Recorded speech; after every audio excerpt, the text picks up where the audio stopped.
ano, aqui no Brasil, 26 mil meninas dão à luz compulsoriamente aqui no Brasil, de 10 a 14 anos.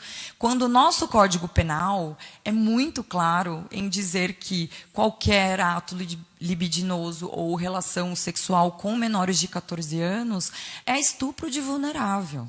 Então, assim, essa criança chega lá no hospital e aí, por também ter toda essa questão moral, né, dos profissionais cultural da saúde, até, né? eles também não informam ou eles também nem são treinados a respeitar a própria Constituição, né?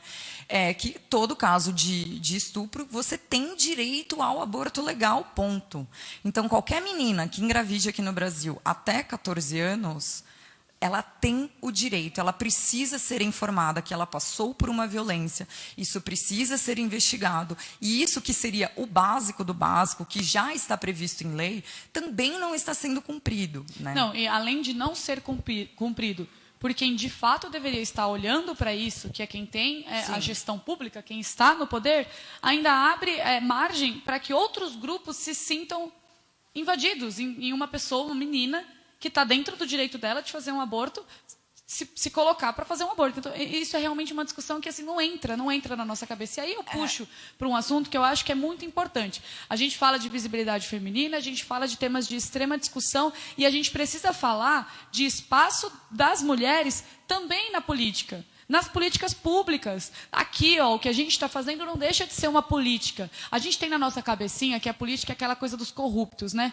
Mas batendo um papo aqui com uma mulher tão empoderada, me trazendo informações, eu fico aqui ainda mais empoderada politicamente. Então, acho que isso é muito importante. Né? A gente precisa estudar, a gente precisa ter o acesso à informação, a gente precisa sim colocar mais mulheres, porque não adianta alguém que não tem a vivência que a gente tem conseguir legislar em cima do nosso corpo, né? E muito mais do que isso, a gente está colocando, novamente, vou reiterar aqui, tá? Não tenho religião porque eu acredito, sabe, em muitas coisas, respeito todas, tá? Mas a gente não pode, como a gente viu, né, por grupos religiosos que, inclusive, estão ali lado a lado com a própria ministra, tomar conta dessa pauta. O que a gente viu de retaliação a partir disso foi que, então, lançou-se uma portaria anulando uma regulamentação que existia sobre o atendimento às meninas e mulheres que passam por uma situação de estupro. Então, antes, não era necessário que você fizesse um BO, não era necessário que você passasse por um exame de corpo de delito, entendeu? Você só chega lá e fala assim, olha, eu passei por um estupro, até porque quase ninguém, né, tem essa ideia, tipo, acabei de ser estuprada, vou ali na delegacia para ser tratada mal, né, para duvidarem da minha palavra, para ser mais humilhada, para passar por mais uma sequência de violências, né? Então é dificílimo, às vezes ela vai descobrir que ela está grávida um mês depois, 2 meses depois, né? Como que ela vai provar que foi estupro? Que é exatamente o que estão querendo fazer agora. Eles, então, tiraram, né? Eles querem que isso vire um caso de polícia. Então, o que a gente está vendo é uma destruição completa do aparato legal que foi construído com uma luta de décadas e que está sendo destruído em menos de 2 anos de governo, né? Então, esse é um projeto muito sério. Muita gente acha que isso é uma brincadeira, é uma cortina de fumaça, né, para que outras boiadas passem por trás de tudo isso. Só que não, isso faz parte, isso é o coração desse plano de destruição, né, que a gente está vendo de direitos humanos, né? Esse também é só mais um que está sendo violado, infelizmente. Babi, e como é que, diante desse assunto tão polêmico, mas muito sério, a gente, enquanto sociedade civil, enquanto Juliana, que estou lá na minha terrinha, lá estou quietinha, como é que eu contribuo para que isso se torne cada vez maior e traga mais visibilidade das autoridades a ponto de não deixar esse tipo de situação acontecer? O diálogo é essencial, a gente precisa normalizar, falar sobre sexualidade. E quando eu digo sexualidade, eu digo tudo que se refere ao corpo. Sexualidade não é só uma orientação sexual, sexualidade não é o que você gosta de fazer dentro do quarto, não é bem por aí, né? Então a gente precisa normalizar isso, a gente precisa falar com as nossas crianças urgentemente, porque em 92% dos casos, essa criança está sendo abusada por pessoas da própria família ou do ambiente intrafamiliar, são pessoas muito próximas. Então, assim, você conhece uma criança, você tem uma criança, você conhece alguém, existem livros, coisas didáticas que são muito simples, da gente já conseguir fazer isso imediatamente, né? A gente também tem uma petição que a gente está querendo mostrar para o poder público que há, sim, uma preocupação e uma movimentação da sociedade em torno desse tema. Então, entra lá, por favor, no nosso Instagram. Qual que é, Babi? @_underline ali, ó, naquela câmera causa, ali, ó. Naquela lá. Elsa, oi. @_caus.a, causa. E aí, assina a nossa petição. Quem quiser doar também, os nossos planos, né, é que a gente consiga ter um site, uma plataforma para que as pessoas consigam acessar, consigam tirar dúvidas, ter acesso a cartilhas, a materiais, né, didáticos a respeito disso. E a gente também quer que isso seja contemplado pela base curricular. A gente precisa fazer pressão. A gente não pode ficar quieto com o que está acontecendo, porque é muito simples.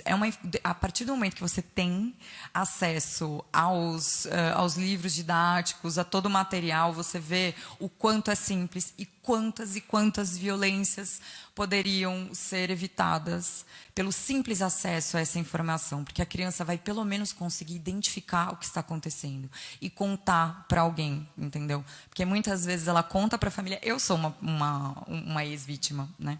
Eu tenho a mesma história da Ju, que acabou tendo que eu falei, nossa, é a mesma história, olha lá, né? Ou fala com a escola, fala com algum outro adulto, porque as próprias pessoas da família, elas não acreditam, ou elas até acreditam, mas por se tratar de um ente querido, né, elas não denunciam, porque não querem prejudicar, porque não querem sujar o nome da família, você entendeu? E a criança não consegue sair. Então, assim, nós, sociedade, é que precisamos salvar essas crianças urgentemente. E aí são duas formas que eu acho que é muito importante vocês que estão acompanhando com a gente entender, na minha opinião. É claro que, assim, se a gente tiver alguma possibilidade de conseguir contribuir um pouco mais para o movimento, o causa, tá aqui um QR Code aí, vai aparecer para vocês. Coloca a telinha do celular lá, você tem a possibilidade de doar o valor que for. E também entra nas redes sociais. Mas isso, Babi, na minha opinião, isso é só a ponta do iceberg, né? Na verdade, assim, tudo que a gente está falando aqui, a gente falou com a Ju, a gente vai falar com outras mulheres empoderadas que vão trazer problemas da nossa sociedade, vai mostrar todo o restante do iceberg. E a ponta aqui principal é quando a gente fala assim, não me interessa quem está lá eleito, eu não vou votar não. Sabe por quê? Aconteceu o que aconteceu agora. A gente está há 2 anos com uma gestão, não vou falar mal, não vou falar bem, mas que está trazendo esse tipo de situação. Sim. Aí você se isenta do seu dever enquanto cidadão, que é de escolher a sua autoridade, de escolher a pessoa que te representa, e fica refém de uma pessoa que às vezes não compartilha dos mesmos valores que você e toma esse tipo de decisão. Então eu falo que esse é o ponto do iceberg. Quando a gente se conscientizar do nosso papel cívico, a gente vai conseguir dialogar para que todo o restante dos problemas sejam ali de algum modo melhorados, né? Acho que a gente nunca vai ter o 100%, mas se a gente conseguir começar a fomentar um pouquinho essas discussões de muita seriedade, sim, vai funcionar. E a gente tem que chamar o poder público mesmo para essa discussão, porque eles também ignoram e quando vão fazer alguma coisa, né, acabam fazendo algo que, de repente, não contempla exatamente o que a sociedade precisa, quais são as demandas, principalmente porque são muitos homens decidindo em torno disso, né? Mas o que a gente precisa entender é, nem todo político é igual. A gente fala, política é tudo igual. Não é verdade. Tem muita gente bacana querendo, de fato, fazer a diferença, querendo, de fato, fazer essa mudança. Vá votar. Eu sei, está todo mundo desiludido com o cenário. E é exatamente nessa crise existencial que a gente está tendo, que a gente está passando, é que a gente vai aprender a ser um cidadão, porque a gente também não teve essa formação. A gente não tem isso, a gente não sabe os nossos direitos, né? Coisas, por exemplo, a gente deveria ter isso em sala de aula. Por que a gente não discute, né, o que é o ECA, por exemplo? Por que a gente não conta para as crianças e para os adolescentes que eles têm muitos direitos que estão sendo negados para eles, né? E aí a gente também aprende a cobrar melhor. Aí a gente entra naquela discussão, né? Quanto mais informação a população tiver, pior fica para quem está com o valor errado lá no poder. Sim. Quem tem aí, e é o que você falou, tem muita gente do bem, e ninguém aqui é candidato não, viu? Antes que vocês se perguntem, ninguém é candidato. Mas parece que é uma coisa ruim, né? Não É lindo, gente. Não é lindo, tem que ser Se candidatem. mesmo. Um dia eu quero me candidatar. Eu também. quero sim chegar lá. Que eu tô comendo bastante feijão com arroz, entendeu? Quer dizer, o arroz tá caro, eu tô comendo feijão com macarrão agora, gente. Uma delícia. Como vocês também indico, tá? Com estrogonofe também fica ótimo, macarrão com estrogonofe. Então, assim, né, eu vou ganhar bastante corpo. Além de culta, cheia de conteúdo, também é saudável. Pra chegar lá. Babi, obrigada mesmo Eu que agradeço. por esse papo, por você vir aqui, explicar pra gente, disseminar um pouquinho dessa informação que às vezes não tá aí tão acessível para todo mundo. Não tá, mas a gente deixa muito acessível. Queria muito agradecer vocês, Andréia, obrigada.